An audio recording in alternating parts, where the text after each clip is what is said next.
korang, rumah customer kita dah siap dah.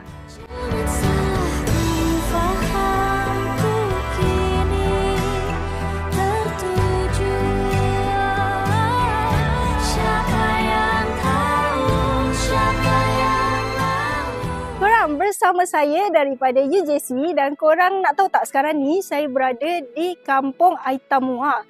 Dan rumah yang di belakang saya ni dah pun siap sepenuhnya, dah tak lama lagi kita nak serahkan kunci pada tuan rumah. So, saya nak review sikit dengan korang. So, untuk rumah ni berkeluasan 1104 kaki persegi, mempunyai 4 bilik dan juga 2 tandas. So, mula kita tengok rumah ni. Let's go.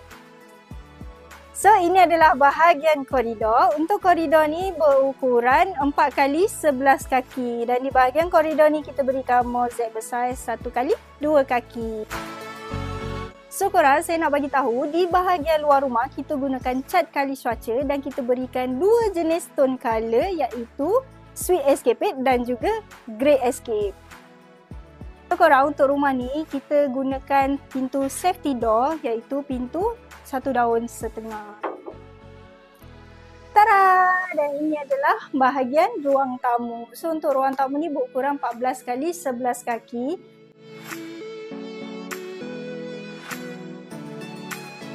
Korang tahu tak, untuk rumah ni, tuan rumah dah masukkan semua perabot-perabot sedikit demi sedikit lah. So, jom kita tengok di bahagian lain pula. Let's go. Korang tahu tak, di bahagian dalam rumah ni, kita gunakan code cat color drifting by. So, korang, ini adalah bahagian ruang keluarga. So, untuk ruang keluarga ni berukuran 11x14 kaki. Dan kita lengkapi dengan mozaik 2x2 kaki.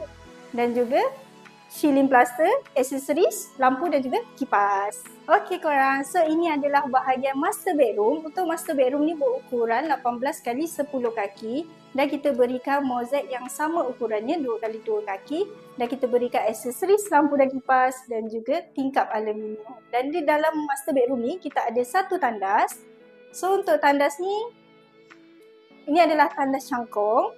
Untuk tandas cangkung ni berukuran 4x6 kaki dan kita berikan mozaik dinding dan lantai besar 1x2 kaki.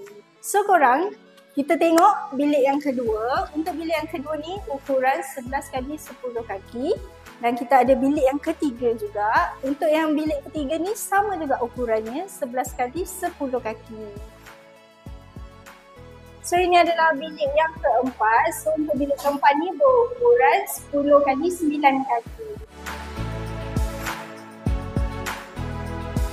So korang, ini adalah tandas yang kedua iaitu tandas duduk. Untuk tandas ni berukuran 4x6 kaki. Di bahagian tandas ni kita berikan mozaik dinding dan lantai 1x2 kaki. Jom. So korang tengok bahagian ruang makan ni cantik tak? So untuk ruang ni berukuran 15x10 kaki.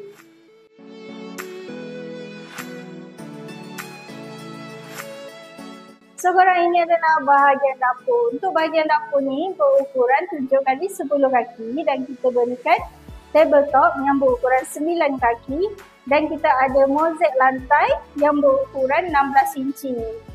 So korang, ada ke yang minat dengan desain rumah ni? Kalau korang berminat, korang boleh hubungi nombor yang tertera dan korang jangan lupa follow kami, like, comment and share. Okay? Bye-bye!